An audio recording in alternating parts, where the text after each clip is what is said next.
अब हम लोग क्या करने लगे ये देख लें, सुन लें। एक्सरसाइज है 1.6 और इसके सारे पार्ट्स इंक्लूडेड हैं। क्वेश्चन नंबर 1 के सारे पार्ट्स इंक्लूडेड हैं। और क्वेश्चन नंबर 1 में वो क्या कह रहे हैं, वो कह रहे हैं कि आपने यूज मैट्रिसेस इफ पॉसिबल, कि हमने मैट्रिसेस यूज करनी है अगर वो पॉसिबल हो तो। ठीक है, और उसके जरिए क्या करना है कि उसके जरिए आपने ये सिस्टम ऑफ इक्वेशन के दो इक्वेशंस दी हुई होंगी हर क्वेश्चन में, इसलिए उसको क्या कहा जा रहा है, सिस्टम ऑफ इक्वेशंस कहा जा रहा है। तो उस सिस्टम ऑफ इक्वेशंस को सॉल्व करना होगा। सॉल्व करने से मुराद कहीं भी होगा वो यही होगा कि आपने एक्स और वाई की वैल्यूज फाइंड करनी है, ठीक है, या वेरिएबल इन्वॉल्व की वैल्यूज फाइंड करनी है। अब इसका पार्ट 1 है, question number 1 part 1, 2x minus 2y equals to 4, और इधर क्या है 3x plus 2y equals to 6। ठीक है, अब ये आपके पास क्या आ गई, ये आपके पास एक सिस्टम ऑफ इक्वेशंस हैं और हमने इसको मैट्रिसेस के ही दो मेथड से सॉल्व करना है। दो डिफरेंट मेथड्स हैं और इसमें कई दफ़ा वो पेपर में बता भी देता है कि आपने कौन सा मेथड यूज़ करना है, और कई दफ़ा नहीं भी बताता। जब उसने कह दिया कि क्रैमर रूल से करो तो आपने क्रैमर रूल से ही करना है। जब उसने कह दिया मैट्रिक्स इन्वर्जन मेथड से करो तो आपने मैट्रिक्स इन्वर्जन मेथड से ही करना है।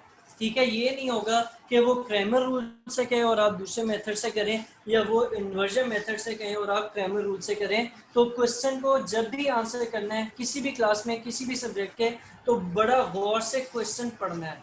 ठीक है, यहाँ तक कहते हैं टीचर्स कि आप क्वेश्चन सॉल्व करने से ज़्यादा उसको प्लान करने में टाइम लगाते हैं, कि क्वेश्चन की रिक्वायरमेंट देखी जाती है।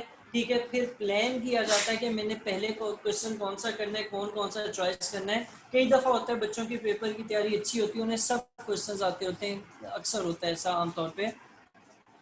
तो उसमें क्या अप्रोच होगी, उसमें अप्रोच ये होती है कि क्योंकि मार्क्स इक्वल हैं, लाजमी नहीं है कि आप मुश्किल क्वेश्चन ही अटेम्प्ट करें, आप वो क्वेश्चन अटेम्प्ट करें जो आसान है, क्योंकि मार्क्स एक जितने ही हैं। अब आसान मुश्किल करने से वो आपको 10 में से 12 नंबर नहीं देगा।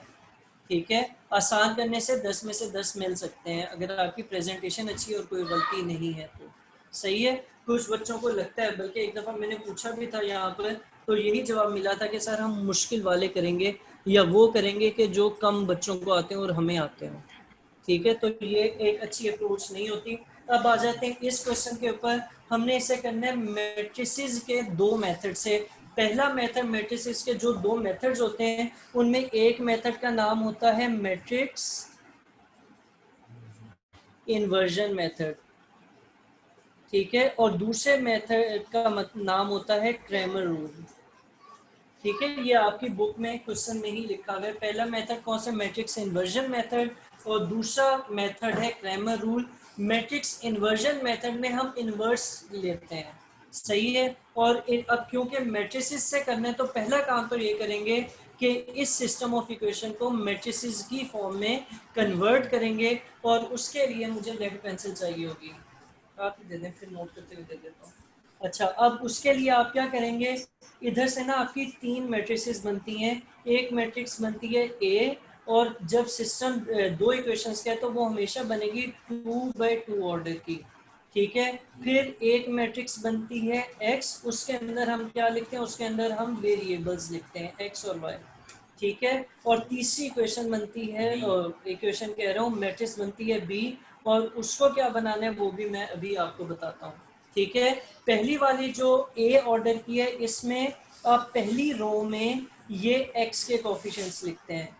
ठीक है, पहले कॉलम में। इसी तरह दूसरे कॉलम में वाई के कोफिशिएंट्स लिखते हैं जो इक्वल टू के लेफ्ट पे हैं। कौन कौन से हैं, 2, -2, 3 और 2। ठीक है, ठीक है, समझ आई है। तो लेफ्ट साइड वाले उसके कोफिशिएंट्स लिख दिए, एक्स में आपने वेरिएबल, और बी में क्या लिखेंगे, जो इक्वल टू के राइट साइड पर हैं, जो कांस्टेंट्स हैं वो कौन कौन से हैं, वो है 4 और 6। ठीक है, अभी हमने क्या करना है, अभी हमने इन 8 के 8 सवालों के मीटिंग एंड होती है तो रीजॉइन करना है पहला काम, और अभी आपने इन 8 के 8 सवालों की ये मैट्रिसेस फॉर्म में कन्वर्ट करना है। अभी ये जल्दी हो जाएगा, कोई इतना बड़ा काम नहीं है। कुछ भी मैं कर भी देता हूँ जब तक मीटिंग है, आप लोग खुद भी ट्राई करें, ठीक है। और जहाँ समझ ना आए वहाँ पे मुंह उठा के बोर्ड को देखें या स्क्रीन को देखें जो आपके यहाँ पर प्रोजेक्टर के थ्रू दिखाई जा रही है। ये पार्ट 1 की इक्वेशंस थी। अब हम बनाने जा रहे हैं पार्ट 2 की इक्वेशन। सिस्टम ऑफ इक्वेशन क्या है, वो है 2x plus y equals to 3, 6x plus 5y equals to 1। तो यहाँ से ए इक्वेशन के ए मैट्रिक्स क्या बनेगी, 2, 1, 6 और 5। फिर बी एक्स क्या बनेगी, इमन हुसैन समझ आई है? आई है समझ। अच्छा, एक्स ये बनेगी और बी क्या बनेगी, बी में बनेगा 3 और 1। ठीक है, फिर अगला क्वेश्चन करता हूँ, पार्ट 3। पार्ट 3 क्या आएगा, पार्ट 3 आएगा 4x plus 2y equals to 8 और 3x minus y equals to minus 1। यहाँ से एक में कुछ बनेगी a 4 2 3 माइनस 1, फिर बनेगी x बनेगी x y और फिर बनेगी b 8 ठीक है। फिर पार्ट 4 पे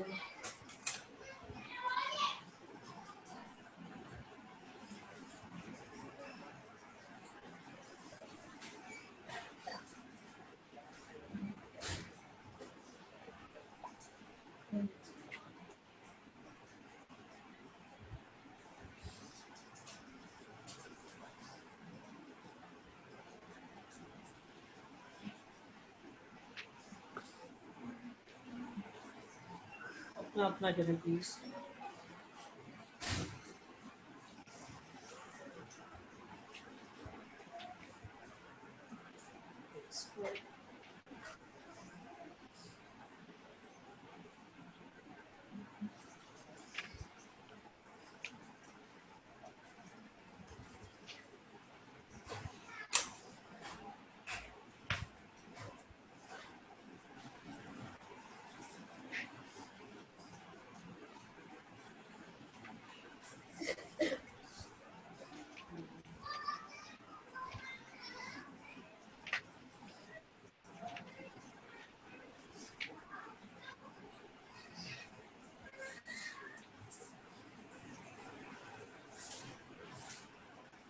नहीं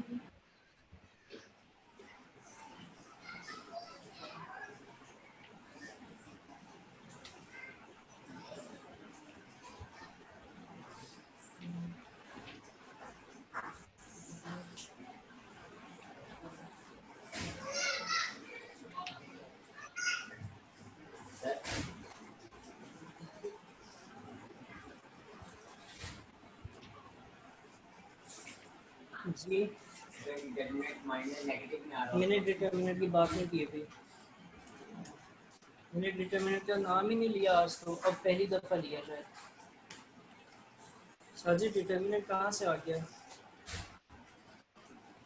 साजिद समझाओ मुझे।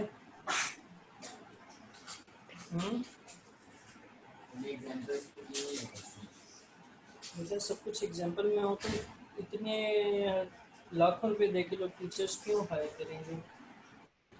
अच्छी बात है, आपने ट्राई किया, थोड़ा सा ना सब्र कर जाओ, ठीक है ना, तुम भी कंफ्यूज होंगे, बाकी भी कंफ्यूज होंगे। एक मिनट अच्छा,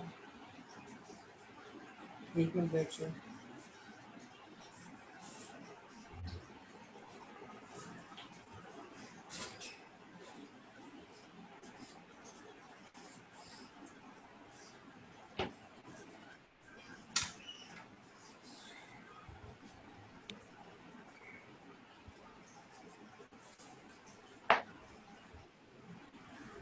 2x minus 2y equals to 4 और minus 5x minus 2y equals to minus 10।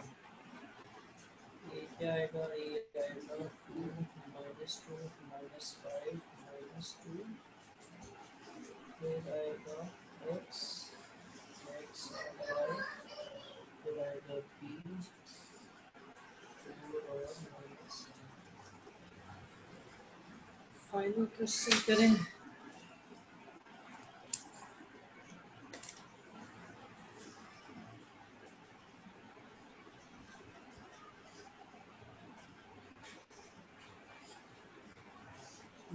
x minus 4y equals to 4, x plus 2y equals to 8। ये आएगा 3 minus 4 1 और 2, x आएगा x और y, और फाइनली b आएगा 4 और 8। ठीक है। अच्छा, जो ये कर चुके हैं ना, वो अगला काम ये करें, बेशक नए पेज पे ही करें, उसके नीचे जगह नहीं है तो कोई मसला नहीं है। हर एक में ये सिर्फ ना मैं वैसे चीज़ आगे जाके समझाऊंगा, अभी सिर्फ वो प्रैक्टिस करा रहा हूँ और थोड़ा सा दिमाग खोलने की कोशिश कर रहा हूँ। ठीक है। आपने क्या करना है कि ए और एक्स मैट्रिक्स को मल्टीप्लाई करना है और मुझे बताना है क्या आता है। ठीक है। ए और एक्स मैट्रिक्स को मल्टीप्लाई करना है। सारे पार्ट्स करने की जरूरत नहीं है, कोई से अपनी मर्जी के 2 पार्ट्स करते हैं। ठीक है अमन हुसैन? Yeah.